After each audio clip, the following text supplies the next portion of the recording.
ಪಕ್ಷಕ್ಕೆ ಭವಿಷ್ಯವಿಲ್ಲ. ದಯಮಾಡಿ ತಾವುಗಳು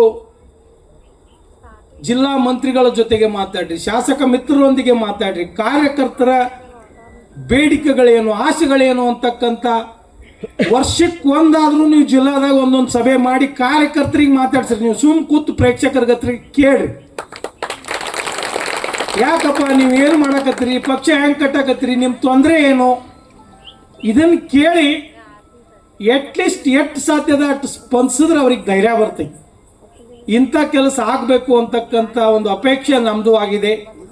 ಶ್ರೀಯುತ ಕಟಕ್ದೊಂಡ್ ಸಾಹೇಬರು ಯಾವುದೇ ಪಕ್ಷದ ಕಾರ್ಯಕ್ರಮಗಳಿರಲಿ, ನಾವು ಹೇಳಿದಾಗ ಆಯ್ತ್ರಿ ಅಧ್ಯಕ್ಷರ ಮಾಡೋಣ ಭಾಗವಹಿಸ್ತೀನಿ ಅಂತಕ್ಕಂಥ ಮನೋಭಾವದವ್ರಿಗೆ ಎಲ್ಲ ಜಿಲ್ಲೆಯಲ್ಲಿರ್ತಕ್ಕಂಥ ಎಲ್ಲರೂ ಅದೇ ರೀತಿ. ಇವತ್ತು ನಾನು 6 ಜನ ಈರುವರು ಸಚಿವರು ಒಳಗೊಂಡು 6 ಜನ ಶಾಸಕರಿಗೂ ಮಾತನಾಡಿದಾಗ ಎಲ್ಲರೂ ಸಹಕಾರ ಕೊಡ್ತೇವೆ ಅಂತ ಹೇಳಿದ್ರು.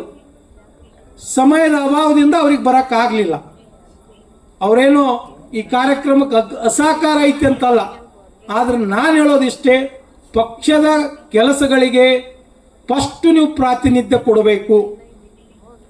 ನೀವು ಈಗ ತಾನೇ ಶಾಸಕರು ಮಾತನಾಡಿದ್ರು, ತಾಲೂಕಾ ಪಂಚಾಯತಿ ಜಿಲ್ಲಾ ಪಂಚಾಯತಿ ಚುನಾವಣೆಗಳು ಬರ್ತವೆ ಅಂತೇಳಿ.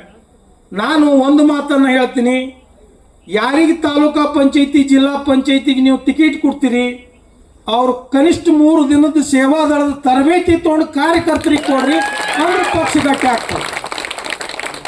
ಎಲ್ಲಿದ್ರೆ ಹಿಡ್ಕೊಂಡು ಬಂದು ಕಿಶಿಂದ ಟಿಕೆಟ್ ಕೊಟ್ರಪ್ಪ ಅಂದ್ರೆ ಒಂದು ಗಾದಿ ಮಾತಾದ, ಹಿಡ್ಕೊಂಡು ಬಂದ ನಾಯಿ ಬ್ಯಾಟಿ ಹಿಡಿಯಂಗಿಲ್ಲ.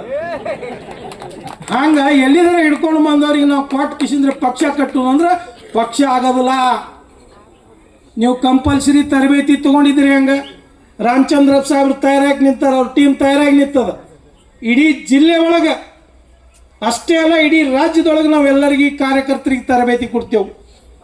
ವಿಶೇಷವಾಗಿ ಈ 100 ವರ್ಷಗಳ ಒಂದು ಸವಿ ನೆನಪಿನಿಂದ ನಾವು 5,000 ಜನರಿಗೆ ವಿಶೇಷವಾದಂಥ ಭಾರತೀಯ ಬೈಟೆಕ್ದಿಂದ ತರಬೇತಿ ಕೊಡೋಣ ಅಂತಕ್ಕಂಥ ಒಂದು ಒಳ್ಳೆಯ ವಿಚಾರವನ್ನು ನನ್ನ ಜೊತೆ ಅವರು ಮಾತನಾಡಿದ್ದಾರೆ.